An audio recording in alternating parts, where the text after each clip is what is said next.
오늘 함께 읽을 말씀은 구약성경 창세기 1장의 말씀입니다. 창세기 1장 1절의 말씀을 읽고 26절에서 2장 3절까지 말씀을 읽도록 하겠습니다. 창세기 1장 1절 말씀은 우리 다 같이 한 목소리로 읽으십시다. 태초에 하나님이 천지를 창조하시니라. 아멘. 26절부터 한 절씩 교독합니다. 하나님이 이르시되 우리의 형상을 따라 우리의 모양대로 우리가 사람을 만들고 그들로 바다의 물고기와 하늘의 새와 가축과 온 땅과 땅에 기는 모든 것을 다스리게 하자 하시고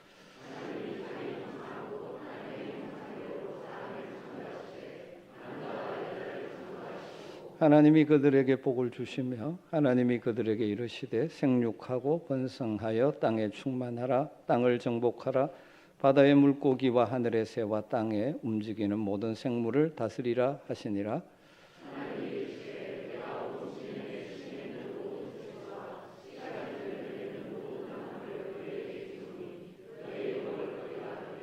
또 땅의 모든 짐승과 하늘의 모든 새와 생명이 있어 땅에 기는 모든 것에게는 내가 모든 푸른 풀을 먹을 거리로 주노라 하시니 그대로 되니라.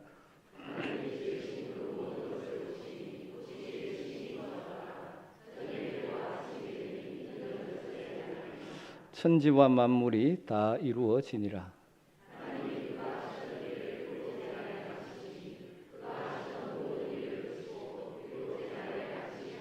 같이 읽습니다. 하나님이 그 일곱째 날을 복되게 하사 거룩하게 하셨으니 이는 하나님이 그 창조하시며 받드시던 모든 일을 마치시고 그날에 안식하셨습니다.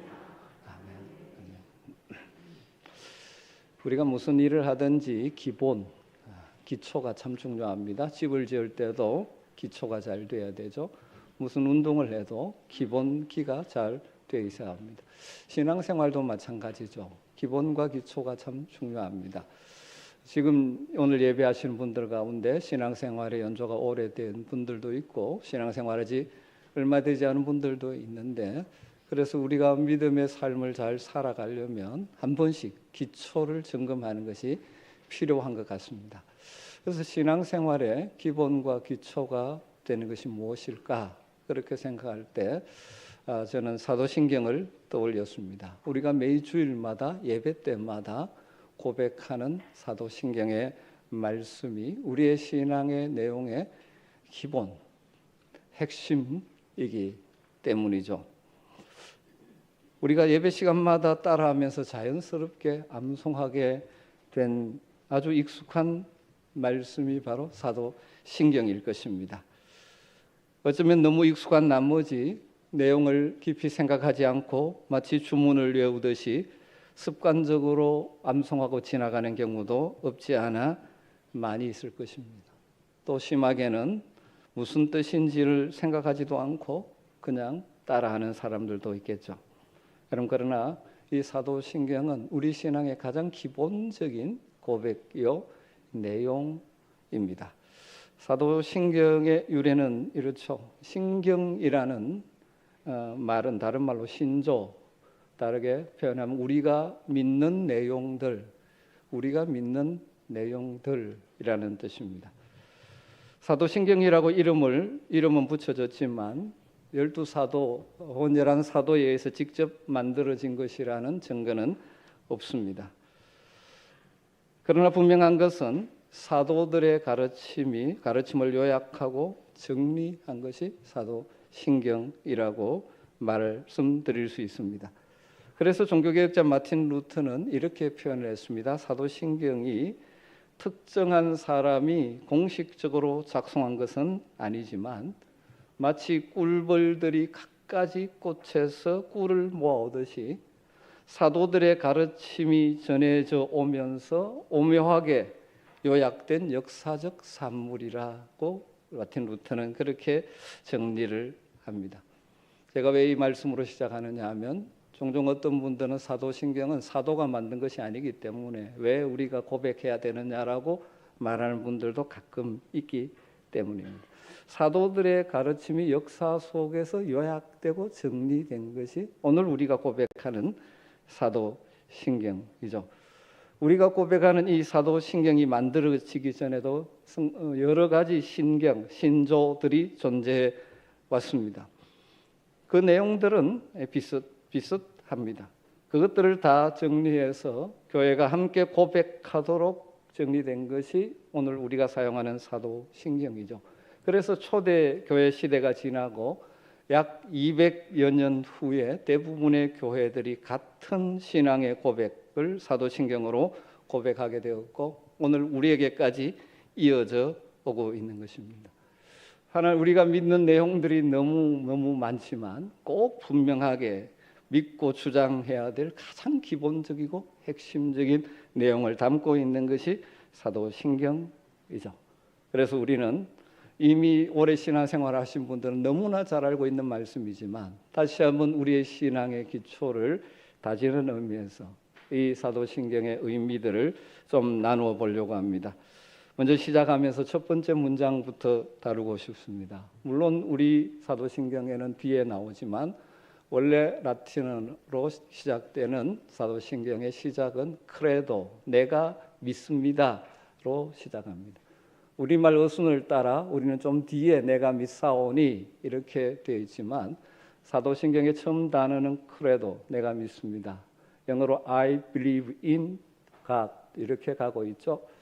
내가 믿사오며, 이것이 사도신경에서 굉장히 중요한 말 가운데 하나입니다.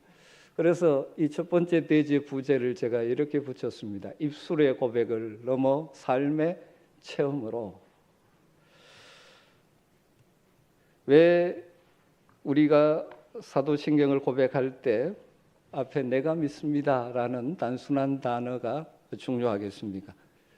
사도신경의 내용이 아무리 중요하고 귀하다 할지라도 내가 믿지 않으면 아무런 소용이 없고 아무런 가치가 없기 때문입니다. 기본적으로 신앙은 하나님과 나와의 인격적인 관계가 형성되면서 시작되어지는 것이죠. 그래서 종종 이런 만들어진 이야기들이 있지 않습니까?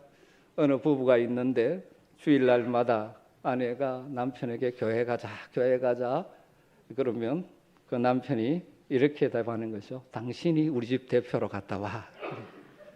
이 가운데도 그런 분이 있는지 모르겠습니다. 그렇게 세월을 흘려보내고 부부가 임종을 맞이했습니다. 천국문에 이르렀는데 천사장이 검문을 합니다. 신원을 확인하더니 이렇게 말했답니다. 대표로 부인만 들어오세요. 그러면 신앙은 분명한 내가 믿습니다라는 고백이 있어야 하는 것이죠. 성경의 원리에 분명한 것은 누구든지 하나님과 그 아들 예수 그리스도를 믿고 입술로 고백하면 죄와 사망의 권세로부터 구원 얻고 해방받은 하나님의 자녀가 되는 줄 믿습니다. 로마서 10장 9절 말씀이죠. 내가 만일 내 입으로 예수를 주로 시인하며 또 하나님께서 그를 죽은 자 가운데서 살리신 것을 내 마음에 믿으면 구원을 받으리라. 할렐루야. 내 마음에 믿으면 구원을 받으리라. 주로 시인하고 우리의 믿음은 마음속에서 시작됩니다. 그것이 입술의 고백으로 표현돼야 되죠. 그런데 거기에 머물면 안 됩니다. 그것이 삶의 체험으로 나타나야 합니다. 그래서 다윗은 시편 34편 8절에서 너희는 여호와의 선하심을 맛보아 알지어다 그렇게 말하고 있습니다. 다윗은 수많은 위기의 상황 가운데서 하나님이 살아 역사하심을 몸소 체험한 후에 단순히 입술로 고백하는 하나님이 아니라 그 자기의 삶에 체험한 하나님으로 인한 감격을 가지고 그 시대 많은 하나님의 백성들에게 너희들도 하나님의 선하심을 맛보아 알아라. 체험하라는 것입니다. 그렇습니다. 신앙은 지, 정, 이에 걸친 전인격적인 체험입니다. 굳이 예를 들어 본다면 운전 시험에 합격해서 면허를 받아도 실제로 운전하지 않으면 장롱면허로 섞는 것이죠. 그 면허증이 아무 소용이 없는 것과 유사합니다. 신앙생활도 비슷합니다. 말씀이 단순한 머리의 지식이 아니라 실제로 체험될 때 더 깊이 알 수 있는 실천적인 진리가 바로 하나님의 말씀입니다. 저는 간절히 소망합니다. 우리가 살펴보는 이 사도신경의 고백이 하나님의 말씀의 기초에서 있는 것이기에 이 한 구절 한 구절을 들을 때마다 여러분의 마음으로 믿어지는 역사가 있고 입술로 진실하게 고백하게 되어지고 더 나아가서 삶으로 체험함으로 하나님의 실제적인 은혜를 맛보며 살아가는 성도들이 되시기를 주의 이름으로 축원합니다. 내가 믿습니다라고 우리가 고백해야 될 핵심적인 내용 첫 번째가 무엇입니까? 그것은 성부 하나님이 이런 하나님이라고 우리가 믿는다고 고백하는 것이죠. 그 내용은 두 가지입니다. 전능하사 천지를 만드신 하나님, 전능하신 하나님, 창조주 하나님을 내가 믿습니다 라고 고백하는 것이죠. 물론 하나님의 성품이 너무너무 풍성하지만 신앙생활의 가장 기본적으로 우리가 늘 인정하고 고백해야 되는 것은 하나님은 창조주 하나님이십니다. 전능하신 하나님이십니다. 내가 믿습니다라고 고백하는 것이죠. 우리는 하나님을 믿습니다. 그런데 우리가 믿는 하나님은 창조주 하나님이십니다. 성경의 첫 구절이 이것을 선포함으로 시작되어지죠. 창세기 1장 1절에 태초에 하나님이 천지를 창조하시니라. 하나님의 말씀은 이것으로 시작되고 있습니다. 이 세상에서 저절로 만들어진 것은 없으며 모든 것을 하나님이 지으셨고 하나님께서 무에서 유를 창조하셨다는 위대한 선언인 것이죠. 성경은 거기에 대해서 논쟁하려고 하지 않습니다. 선언하고 시작합니다. 여러분, 우리가 하나님을 창조주 하나님이라고 믿는 것에서 우리의 신앙은 출발하는 것입니다. 안타깝게도 많은 인생들은 타락한 이후에 하나님의 창조를 믿지 못합니다. 그래서 믿는 자들이 답답하니까 설명하기 위해서 막 예를 씁니다. 특별히 창조를 과학적으로 설명하려고 힘쓰는 창조과학자들이 많이 있죠. 그들의 수고가 정말 귀한 것입니다. 여러분들도 한번 그들이 쓴 책이나 또 그런 것들을 한번 보십시오. 창조과학 콘서트라든지 이 과학적으로 창조를 설명하려고 하는 시도들이 있습니다. 귀한 노력들이죠. 그러나 하나님의 창조를 과학적으로 완벽하게 설명하고 증명할 수는 없습니다.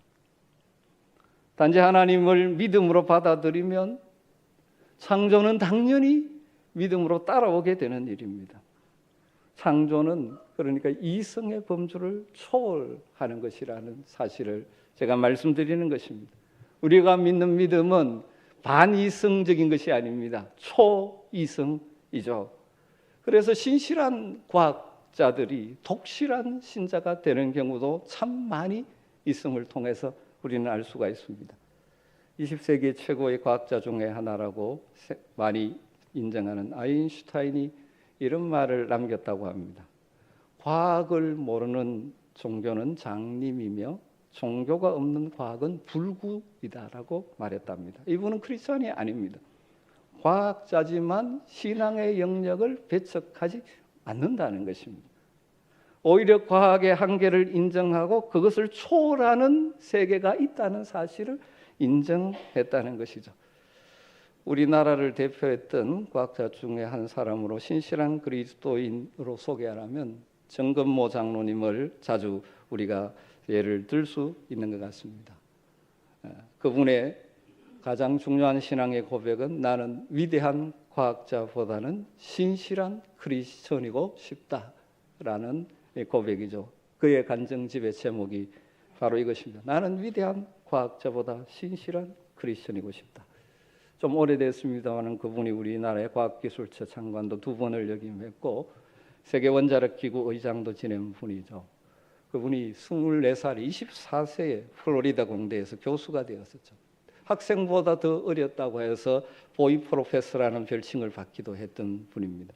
그런 분이 크리스천으로서 자신을 이렇게 고백하는 것이죠. 나는 위대한 과학자보다 신실한 크리스천이고 싶다. 여러분, 어떻게 보면 창조는 과학의 문제가 아니라 신앙의 영역입니다. 안타깝게도 이 하나님의 창조를 믿지 못하는 사람들이 참 많은 시대 속에 하나님의 은혜로 우리는 하나님을 믿을 수 있게 되었고, 우리가 믿는 하나님을 창조주라고 고백하는 것입니다. 여러분의 고백이 되기를 주님으로 축원합니다. 창조주가 되시는 하나님은 또한 전능하신 분이십니다. 창조 자체가 그 사실을 증거하죠. 창조하다라는 히브리어 단어가 바라라는 단어인데, 무에서 유를 만들다라는 뜻입니다. 이건 오직 하나님께만 사용될 수 있는 단어죠. 은밀하게 이런 창조는 인간이 할 수 없죠. 인간이 만드는 창조는 유에서 유를 만드는 것에 불과합니다. 이 창조를 통해서 보여주시는 하나님은 전능하신 분이라는 것입니다. 그래서 하나님께서 하나하나 첫째 날, 둘째 날 만드실 때마다 성경은 마무리를 이렇게 하고 있죠. 하나님 보시기에 좋았더라. 하나님 보시기에 좋았더라. 그리고 창조의 전 과정을 완성한 후에 31절에 이렇게 또 고백하죠. 하나님이 지으신 그 모든 것을 보시니 보시기에 심히 좋았더라.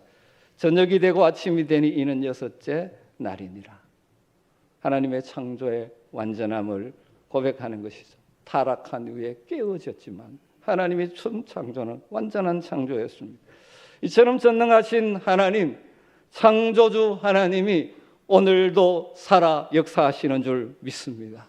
우리는 바로 그 하나님을 믿습니다. 그러므로 하나님은 우리의 하나님인과 동시에 나의 하나님이십니다. 내 인생 가운데 함께해 주시고 역사해 주시는 창조주시오, 나를 창조하신 분이시오, 전능하신 하나님이 나의 하나님이십니다. 여러분, 우리가 전능하신 창조주 하나님을 믿을 때 우리는 풍성한 복을 누리게 됩니다. 그런데 그 핵심은 뭘까요? 평안과 안전과 안식의 복입니다. 천지를 창조하신 하나님께서 우리 인생을 창조하신 후에 이렇게 말씀합니다. 27절과 28절에 하나님이 자기 형상 곧 하나님의 형상대로 사람을 창조하시되 남자와 여자를 창조하시고 하나님이 그들에게 복을 주시며 하나님이 그들에게 이르시되 생육하고 번성하여 땅에 충만하라. 땅을 정복하라. 바다의 물고기와 하늘의 새와 땅에 움직이는 모든 생물을 다스리라 하시니라. 복을 주시며, 우리 인간을 하나님의 형상대로 창조하셨습니다. 하나님의 형상대로 창조하셨다는 것은 하나님을 닮은 존재로, 또 한 걸음 더 나가면 하나님과 사랑으로 친밀한 교제를 나눌 수 있는 존재로 창조하셨다는 것입니다. 하나님의 형상대로 창조된 우리 인생들에게 하나님은 복을 주신다고 말합니다. 이 복은 타락한 이후에 인간의 욕심에서 나오는 복이 아니죠. 하나님이 정말 우리에게 필요하다고 주시는 그 복. 전능하신 창조주 하나님은 자기 형상으로 창조된 우리에게 복을 주시는 분이십니다. 여러분, 우리 하나님은 복을 주시는 하나님이십니다. 믿으시기를 주님으로 축원합니다. 그런데 그 복을 누가 누립니까? 그의 형상으로 창조하시고 그분과 친밀한 사랑의 교제를 누리기를 원하시는 하나님과의 교제가 이루어질 때 이 복이 우리의 삶의 실제가 되는 것입니다. 하나님이 창조를 마치시고 뭘 하셨다라고 성경은 기록하고 있습니까? 2장 2절과 3절을 보면 하나님이 그가 하시던 일을 일곱째 날에 마치시니 그가 하시던 모든 일을 거치고 일곱째 날에 안식하시니라. 하나님이 그 일곱째 날을 복되게 하사 거룩하게 하셨으니 이는 하나님이 그 창조하시며 만드시던 모든 일을 마치시고 그 날에 안식하셨음이니라. 창조하시고 안식하셨습니다. 다르게 말하면 안식일을 제정하셨습니다. 여러분, 이를 통해서 우리가 알 수 있는 것 중에 하나가 무엇입니까? 하나님은 그의 형상으로 지음받은 우리 인생들에게 안식을 주기를 원하시는 분이시라는 것입니다. 안식일을 제정한 것은 그 안식을 통하여 하나님과 교제하면서 삶을 시작하라는 것이죠. 여러분, 안식일은 하나님만을 위한 것이 아니라 우리 인간을 위한 것이죠. 그럼 한번 생각해 보십시오. 하나님의 형상으로 창조된 인간, 6일째 창조되죠. 인간이 그 다음 처음 맞이한 날이 어떤 날입니까? 안식일입니다. 일하고 안식이 아니고 처음 맞이한 날이 안식일입니다. 그만큼 하나님의 형상답게 살아감에 있어서 안식이 중요하다는 것입니다. 또 굳이 예를 들어보면 여러분이 사용하는 휴대폰들을 어떻게 사용하십니까? 충전한 후에 사용하십니까? 사용하고 충전하십니까? 기본적으로 충전한 후에 사용해야 되지 않습니까? 어쩌면 인간도 마찬가지입니다. 하나님과 교제하며 안식하며 하나님의 은혜로 체험받은 후에 삶의 현장에 나가 살아야 복되고 아름답고 가치 있는 인생을 살 수가 있습니다. 그런데 인간이 타락하고 범죄한 후에 하나님을 멀리 떠났죠. 하나님과의 교제가 단절되어졌죠. 영적인 죽음 상태에 이르렀습니다. 그러니까 안식이 사라지죠. 평안이 사라지죠. 온통 갈등과 문제들이 생기는 것이죠. 그런데 하나님께서는 그냥 두지 않으시고 그 아들 예수 그리스도를 우리를 위하여 이 땅에 보내셔서 깨어진 하나님의 형상을 회복하고 안식을 회복하게 하셨죠. 우리의 죄를 대신하여 지시고 십자가에서 죄의 삭신 사망을 친히 감당하심으로 다시 하나님의 형상을 회복하며 안식하게 하시는 것입니다. 그래서 신약시대 이후로 우리는 안식일 대신에 주일을 지키고 있는 것이죠. 예수님께서 십자가에 돌아가신 후 사흘 만에 부활하셨습니다. 이것이 우리 구원의 완성이죠. 구원의 완성이라는 것은 재창조, 깨어진 형상을 다시 창조해 주신 것입니다. 그러므로 우리는 안식 후 첫날 재창조가 완성된 그 부활의 날을 주일로 정하고 지키는 것이죠. 그래서 우리가 주일에 모여 예배하면서 창조주 하나님과 교제하며 영적인 평안과 안식을 누려야 하는 것입니다. 그리고 삶의 현장에 나가는 것이죠. 그리고 매일 하루를 시작하면서도 마찬가지죠. 하나님과의 교제 속에서 주님이 주시는 평안을 누리며 삶을 시작하는 것이 필요합니다. 우리가 하나님 품 안에 있으면 평안합니다. 마치 어린아이가 어머니 품 안에 있을 때 평안한 것처럼. 반대로 하나님으로부터 멀어지면 불안할 수밖에 없습니다. 여러분, 그러므로 우리에게 필요한 중요한 믿음은 순간순간 전능하신 하나님, 창조주 하나님을 믿고 바라보고 신뢰하고 의지하는 것입니다. 그러한 자들이 평안과 안식을 맛보며 살아갈 수가 있습니다.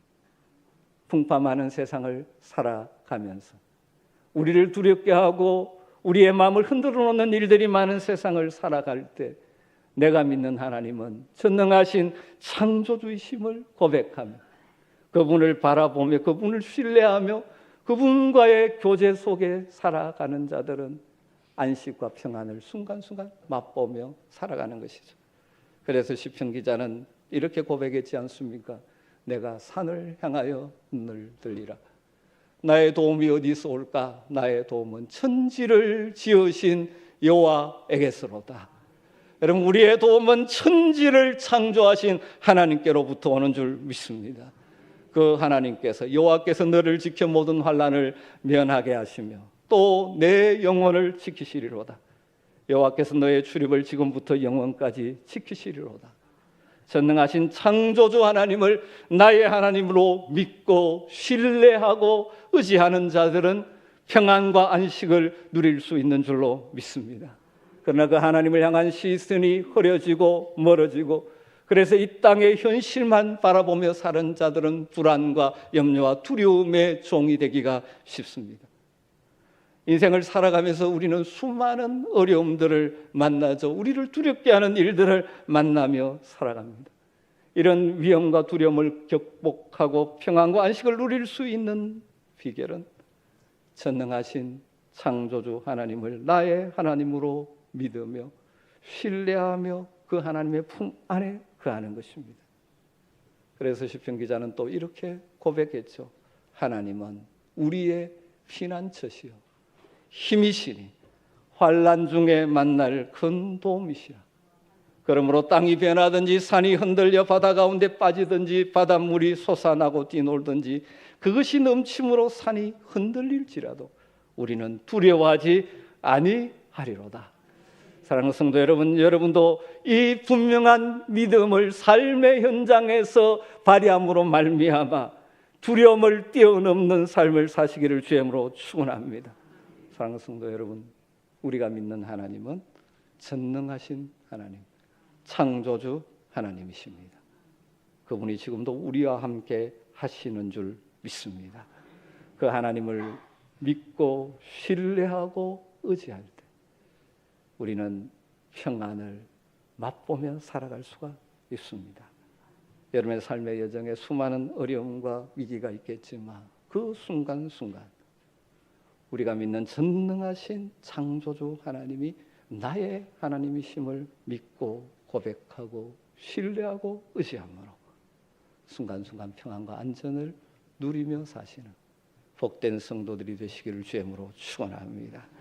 마지막으로 전능하신 창조주 하나님을 우리가 믿는다고 할 때 우리는 이 땅을 살아가면서 분명한 사명이 있습니다. 그 사명은 무엇일까요? 한 문장으로 표현하면 하나님께 영광을 돌리는 것입니다. 우리가 하나님의 형상으로 창조되었음을 믿는다면 우리는 적극적으로 하나님의 영광을 드러내는 삶을 살아야 합니다. 하나님이 우주 만물을 하나님의 영광을 위하여 창조하셨습니다. 그 가운데 우리 인간을 하나님의 형상으로 창조하시고 만물을 다스리는 청지기로 창조하셨습니다. 그러므로 우리는 하나님의 걸작품으로서 우리의 삶을 통하여 하나님의 목적과 계획을 이루어드리는 하나님의 영광을 위하여 살아야 할 존재인 것이죠. 그래서 하나님의 형상으로 인간을 창조하신 후에 이렇게 말씀하셨죠. 28절에 하나님이 그들에게 복을 주시며 하나님이 그들에게 이르시되 생육하고 번성하여 땅에 충만하라. 땅을 정복하라. 바다의 물고기와 하늘의 새와 땅에 움직이는 모든 생물을 다스리라. 하나님의 형상, 다르게 표현하면 하나님의 대리인으로 하나님이 창조하신 세계를 하나님의 뜻을 따라 다스리라는 사명이 우리에게 주어진 것입니다. 종종 이 말씀을 오해해서 땅을 정복하라 그러니까 욕심을 따라 마음대로 자연세계를 파괴함으로 인해서 결과적으로 우리가 이 땅에 또 다른 고통을 경험하고 있죠. 하나님의 창조하신 뜻대로 다스리는 것이 아니라 욕심을 따라 모든 것들을 사용하다 보니 결과적으로 자연환경이 파괴되어지고, 그래서 요즘 강조되는 것이 다시 생태회복, 생명회복, 이것이 우리 성도들의 소중한 사명이라는 것이 강조되고 있는 시대죠. 하나님께서 우리에게 지조세계를 인생에게 맡기시면서 하나님의 뜻대로 다스리라고 하셨습니다. 이게 사명이죠. 범죄하여 사명을 상실한 우리를 위해 예수 그리스도께서 십자가로 구속하시고 우리에게 하나님의 형상을 회복시켜 주셨습니다. 그래서 우리는 무슨 일을 하든지 하나님의 뜻을 따라 내게 주어진 것들을 사용하며 살아가는 그런 사명자의 삶을 살아야 하는 것입니다. 그것을 이제 포괄적으로 표현할 때 무엇을 하든지 하나님의 영광을 위하여 하는 것. 그래서 신약에 오면 바울 사도는 그런즉 너희가 먹든지 마시든지 무엇을 하든지 다 하나님의 영광을 위하여 하라. 할렐루야. 여러분, 먹든지 마시든지 무엇을 하든지 하나님의 영광을 위하여 하라는 것입니다.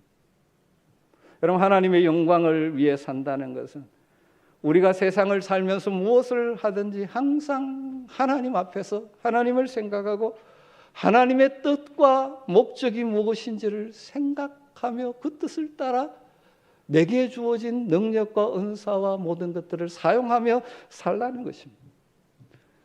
우리가 믿는 하나님을 전능하신 창조주 하나님이라고 믿는다면 나를 창조하시고 내게 이 목적을 두고 계신 하나님을 믿기에 내 삶의 자리에 하나님의 뜻이 무엇이고 목적이 무엇이며 계획이 무엇인지를 늘 생각하면서 그것을 이루어드리는 삶을 사는 것입니다. 그게 하나님의 영광을 위해 사는 것입니다. 사랑하는 성도 여러분, 우리는 전능하신 창조주 하나님을 우리의 하나님으로 믿는 자들입니다. 날마다 그 하나님을 신뢰함으로 어떤 상황 속에서도 평안과 안정과 안식을 누리고 맛보며 사는 복이 여러분의 것이 되기를 주님으로 축복합니다. 그리고 나를 창조하신 그 하나님의 뜻과 목적을 따라 내가 쓰임받는 복된 인생들 되시기를 주님으로 축복합니다. 여러분, 오늘 이 말씀에 기초해서 우리 함께 저를 따라 한번 고백하면 마무리하면 좋겠습니다. 전능하신 창조주 하나님을 나는 믿습니다. 한 번 더 하죠. 전능하신 창조주 하나님을 나는 믿습니다. 기도하겠습니다. 하나님 감사합니다. 오늘도 신앙의 가장 기본되는 우리가 믿는 하나님, 전능하신 하나님, 창조주 되신 하나님을 다시 한번 바라봅니다. 우리의 삶의 현장에 수많은 어려움이 있지만 날마다 매 순간마다 전능하신 나의 하나님, 나를 창조하신 그 하나님을 믿고 신뢰함으로 하나님이 주시는 평안을 누리게 하시고 우리의 삶의 모든 영역에서 주님의 뜻을 이루어가는 하나님의 영광을 드러내는 믿음의 삶이 되게 하여 주시옵소서. 예수님의 이름으로 기도드리옵나이다.